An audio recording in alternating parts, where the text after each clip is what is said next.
Assalamualaikum warahmatullahi wabarakatuh.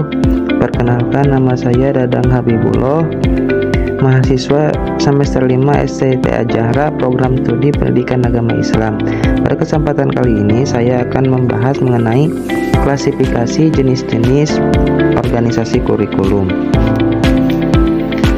Ada beberapa pengertian yang dikemukakan oleh para ahli, diantaranya adalah yang pertama, organisasi kurikulum adalah susunan komponen kurikulum seperti konten kurikulum, kegiatan, dan pengalaman belajar yang diorganisasi menjadi mata pelajaran, program, lesson, topik, unit, dan sebagainya untuk mencapai efektivitas pendidikan. Nah, pengertian yang kedua yaitu susunan pengalaman dan pengetahuan baku yang harus disampaikan dan dilakukan peserta didik untuk mengetahui atau menguasai kompetensi yang telah ditetapkan.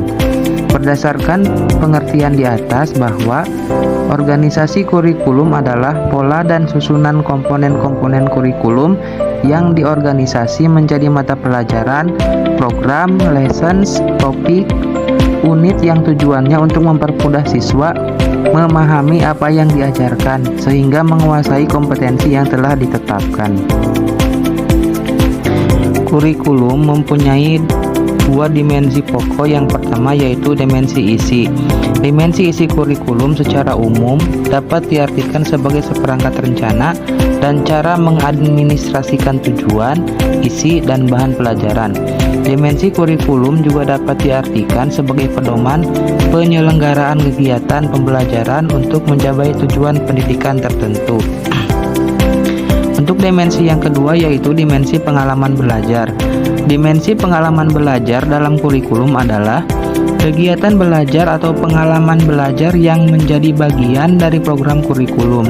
Kurikulum merupakan susunan pengalaman belajar yang terarah dan digunakan sekolah untuk mengembangkan kemampuan peserta didik. Nah, sekarang kita masuk ke materi selanjutnya yaitu jenis-jenis organisasi kurikulum. Yang pertama yaitu kurikulum berdasarkan mata pelajaran. Kurikulum ini bertujuan agar generasi muda mengenal hasil kebudayaan dan pengetahuan manusia yang telah dikumpulkan sejak berabad-abad, agar mereka tidak perlu mencari dan menemukan kembali apa yang telah diperoleh generasi-generasi terdahulu. Dengan demikian, mereka lebih mudah dan lebih cepat membekali diri untuk menghadapi masalah-masalah dalam hidupnya. Yang kedua yaitu correlated curriculum atau mata pelajaran gabungan.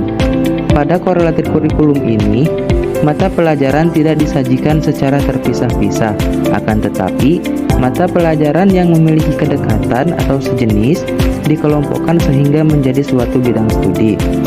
Yang ketiga yaitu broad field curriculum. Ciri-ciri kurikulum bidang studi ini antara lain yang pertama, kurikulum terdiri atas bidang studi yang merupakan perpaduan beberapa mata pelajaran yang serumpun dan memiliki ciri-ciri yang sama. Yang kedua yaitu bahan pelajaran bertitik tolak pada suatu inti masalah tertentu, kemudian dijabarkan menjadi pokok bahasan. Yang ketiga, bahan pelajaran disusun berdasarkan standar kompetensi dan kompetensi dasar yang telah ditetapkan. Ciri yang keempat yaitu strategi pembelajaran bersifat terpadu. Dan yang kelima, guru berperan sebagai guru bidang studi.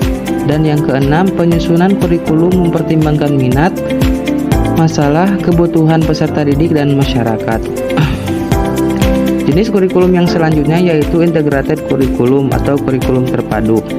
Kurikulum terpadu adalah kurikulum yang menyajikan bahan pembelajaran secara unit dan keseluruhan tanpa mengadakan batas-batas satu pelajaran dengan yang lainnya. Yang selanjutnya yaitu kurikulum inti. Pons dan Bosing dalam Abdullah ID tahun 2007 mengistilahkan core kurikulum dengan merujuk pada pengalaman belajar yang fundamental bagi peserta didik. Karena pengalaman belajar berasal dari kebutuhan atau dorongan secara individual maupun umum dan kebutuhan secara sosial dan sebagai warga negara masyarakat demokratis. Ciri jenis-jenis kurikulum yang terakhir yaitu experience atau activity kurikulum. Experience kurikulum sering disebut juga dengan activity kurikulum. Kurikulum ini cenderung mengutamakan kegiatan-kegiatan atau pengalaman siswa dalam rangka membentuk kemampuan yang berintegritas dengan lingkungan maupun dengan potensi siswa. Kurikulum ini pada hakikatnya siswa berbuat dan melakukan kegiatan yang sifatnya vokasional, tetapi tidak meniadakan aspek intelektual atau akademik siswa. Sekarang kita masuk ke materi yang terakhir, yaitu tantangan dalam implementasi jenis-jenis organisasi kurikulum. Implementasi jenis-jenis organisasi kurikulum menghadapi berbagai tantangan. Di antaranya yang pertama, keterbatasan sumber daya. Banyak sekolah atau institusi pendidikan menghadapi masalah kekurangan sumber daya, baik dari segi anggaran, fasilitas, maupun tenaga pengajar yang berkualitas. Tantangan yang kedua yaitu resistensi terhadap perubahan. Tenaga pengajar dan staf mungkin memiliki kecenderungan untuk mempertahankan metode pengajaran yang sudah ada, sehingga sulit untuk mengadopsi pendekatan terbaru. Yang ketiga yaitu keterpaduan materi. Dalam organisasi kurikulum yang kompleks, mengintegrasikan berbagai mata pelajaran atau disiplin ilmu bisa menjadi tantangan, terutama jika kurikulum tidak dirancang dengan baik. Yang keempat yaitu perbedaan kebutuhan siswa. Siswa memiliki kebutuhan dan gaya belajar yang berbeda, sehingga menyusun kurikulum yang dapat memenuhi semua kebutuhan tersebut bukanlah tugas yang mudah. Yang kelima yaitu evaluasi dan penilaian. Menentukan metode evaluasi yang tepat untuk mengukur efektivitas kurikulum bisa menjadi tantangan, terutama dalam konteks yang beragam. Yang selanjutnya yaitu pengembangan profesional guru. Memastikan bahwa guru mendapatkan pelatihan yang memadai untuk mengimplementasikan kurikulum baru seringkali kurang diperhatikan.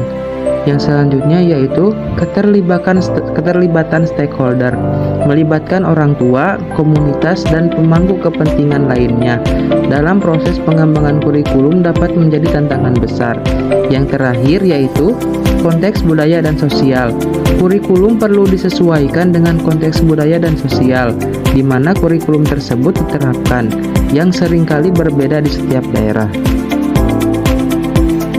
Kesimpulannya adalah organisasi kurikulum adalah salah satu cara untuk menyusun bahan atau pengalaman belajar yang ingin dicapai. Untuk itu, perlu dipilih organisasi kurikulum yang efektif dengan kriteria yang berkesinambungan, berurutan, dan terpadu. Organisasi kurikulum yaitu pola atau bentuk bahan pelajaran disusun dan disampaikan kepada murid-murid. Sekian materi yang dapat saya sampaikan. Mudah-mudahan apa yang telah saya sampaikan barusan ada manfaatnya untuk kita semua. Wassalamualaikum warahmatullahi wabarakatuh.